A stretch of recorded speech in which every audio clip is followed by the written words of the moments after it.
প্রতিবার রুই মাছের ঝাল বা কাতলা মাছের ঝাল না বানিয়ে এইভাবে একবার তেলাপিয়া মাছের ঝাল বানিয়ে দেখুন। এতটাই সুস্বাদু খেতে হবে যে এক থালা ভাত নিমেষেই শেষ হয়ে যাবে। তাছাড়া যারা নতুন রাঁধুনি তারাও সহজে বানিয়ে নিতে পারবে। তাহলে শুরু করা যাক আজকের ভিডিও। আমি সুকন্যা। আজকে আমার ব্যাপক রান্না হলো তেলাপিয়া মাছের ঝাল। তাহলে এই তেলাপিয়া মাছের ঝাল বানিয়ে নেওয়ার জন্য আমি এখানে 6 পিস তেলাপিয়া মাছ নিয়ে নিয়েছি। এখানে যেহেতু মাছের সাইজটা মাঝারি মাপের বলে আর পিস করিনি, তবে আপনারা যদি এর থেকে বড় সাইজের মাছ নেন তাহলে মাঝে একটা পিস করে নিতে পারেন, অথবা মাছের গায়ে একটু কাটও দিয়ে দিতে পারেন। এবার প্রথমে মাছগুলোকে একটু ম্যারিনেট করে নেব।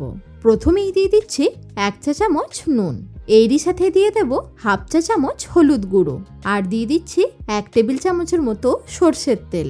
এতে করে দেখবেন মাছগুলো সহজে উঠে আসবে। এরপর নুন, হলুদ আর সর্ষের তেল দিয়ে মাছগুলোকে ভালো করে মাখিয়ে নেব। এইগুলোকে ম্যারিনেট করে নেওয়ার পর কিছুক্ষণ রেখে দিতে হবে। ততক্ষণে আমরা একটা মশলা তৈরি করে নেব। তার জন্য একটা মিক্সির জার নিয়ে এতে দিয়ে দেব 1/2 ইঞ্চি আদার টুকরো, এর সাথে দিচ্ছি 4টে শুকনো লঙ্কা। তবে ঝালটা অবশ্যই আপনারা আপনাদের স্বাদ অনুযায়ী দেবেন। এছাড়া দিয়ে দিতে হবে 1 চা চামচ গোটা জিরে আর 1 চা চামচ গোটা ধনে। এবার অল্প একটু জল দিয়ে এটার একটা স্মুথ পেস্ট তৈরি করে নেব। এবার মাছগুলো ভেজে নেওয়ার জন্য একটা কড়াই নিয়ে নিচ্ছি। কড়াইটাকে ভালো করে গরম করে নিয়ে এবার এতে দিয়ে দেব 4 থেকে 5 টেবিল চামচ সর্ষের তেল।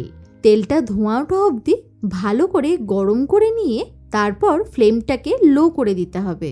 তার সাথে এই তেলের মধ্যেই দিয়ে দিতে হবে 1/2 চা চামচ নুন। তাহলে দেখবেন কখনোই আর মাছগুলো কড়াইয়ে লাগবে না। এরপর ম্যারিনেট করে রাখা মাছগুলোকে তেলে দিয়ে দিচ্ছি।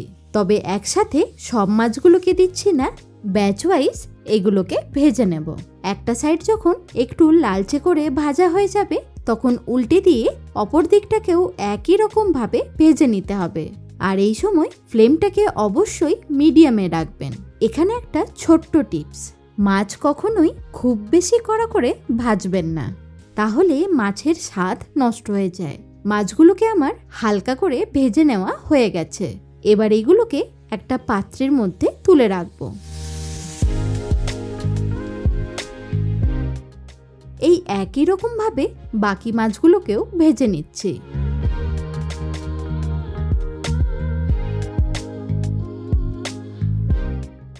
মাছগুলো ভেজে নেওয়ার পর আমি আরও একটা মশলা তৈরি করে নেব। তার জন্য মিক্সির জারে দিয়ে দিচ্ছি 1 টেবিল চামচ সাদা সর্ষে। এখানে সাদা সর্ষের পরিমাণটা একটু বেশি দিতে হবে। এর সাথে দিয়ে দেব 1 চামচ কালো সর্ষে, আর দিতে হবে 1 চা চামচ পোস্ত।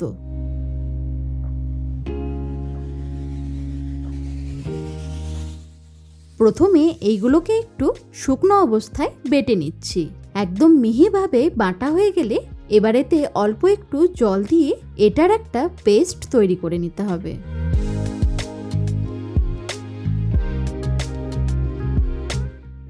এইদিকে মাছের ঝালটা বানিয়ে নেওয়ার জন্য এই মাছ ভাজার তেলেতেই আরও একটু সর্ষের তেল দিয়ে দিচ্ছি।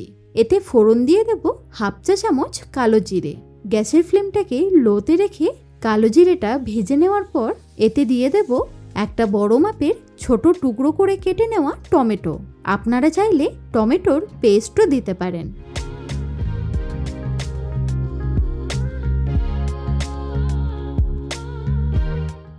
টমেটোটা যাতে তাড়াতাড়ি নরম হয়ে যায় তার জন্য এখানে সামান্য একটু নুন দিয়ে দিচ্ছি।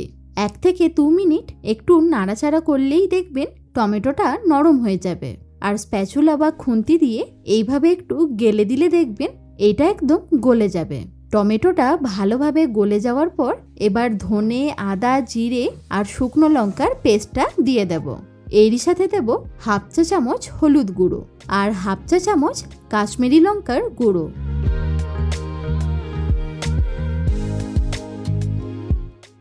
তার সাথে দিচ্ছি স্বাদ মতো নুন।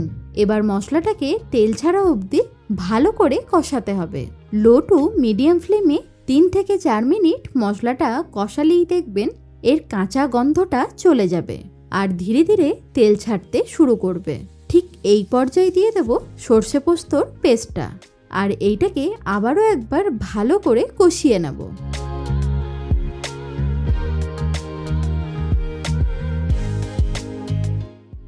সমস্ত মশলাটাই বেশ ভালোভাবে কষিয়ে নেওয়ার পর এটা থেকে সুন্দরভাবে তেল ছেড়ে দিয়েছে। এবার গ্রেভির জন্য দিয়ে দেব 1 কাপের মতো উষ্ণ গরম জল। তবে গ্রেভিটা কতটা রাখবেন এটা সম্পূর্ণ নির্ভর করছে আপনাদের ওপর। আপনারা চাইলে কম বেশি করতে পারেন। এবার ফ্লেমটাকে হাই করে দিয়ে গ্রেভিটাকে ভালো করে ফুটিয়ে নেব। ভালোভাবে ফুটে যাওয়ার পর এতে দিয়ে দিচ্ছি 1/2 চা চামচ চিনি।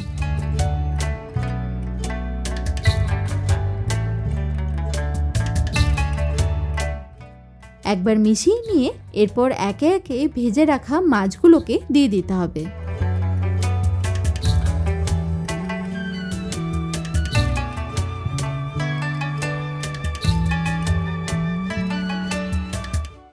মাছগুলো গ্রেভিতে দিয়ে একবার উল্টে পাল্টে দেব।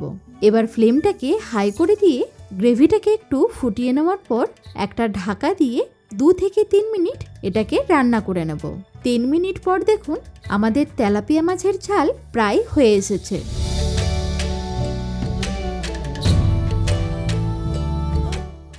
একদম শেষে দিয়ে দিচ্ছি কিছুটা কুচনো ধনেপাতা, তার সাথে দেব কয়েকটা চেরা কাঁচা লঙ্কা আর দিচ্ছি কিছুটা কাঁচা সর্ষের তেল। যেহেতু সর্ষে বাটা ব্যবহার করেছি তাই রান্নার শেষে একটু কাঁচা সর্ষের তেল দিলে আরও ভালো হয়। যে কোনো মাছের ঝালে এরকম রান্নার শেষে অল্প একটু কাঁচা সর্ষের তেল দিয়ে দেখবেন, স্বাদটা একেবারে দ্বিগুণ হয়ে যাবে। এখন এটাকে একটা ঢাকা দিয়ে 1 মিনিটের মতো একটু স্ট্যান্ডিং টাইমে রেখে দেব। 1 মিনিট পর এবার এই মাছের ঝালটাকে আমি গরম গরম ভাতের সাথে পরিবেশন করে নিচ্ছি। এই তেলাপিয়া মাছের ঝাল একবার হলেও বানিয়ে আমাকে অবশ্যই কমেন্টে জানাবেন কেমন হয়েছে। তার সাথে আর কি কি মাছের রেসিপি দেখতে চান সেটাও জানাবেন। ভালো থাকুন, সুস্থ থাকুন, দেখতে থাকুন ব্যাপক রান্নাঘর।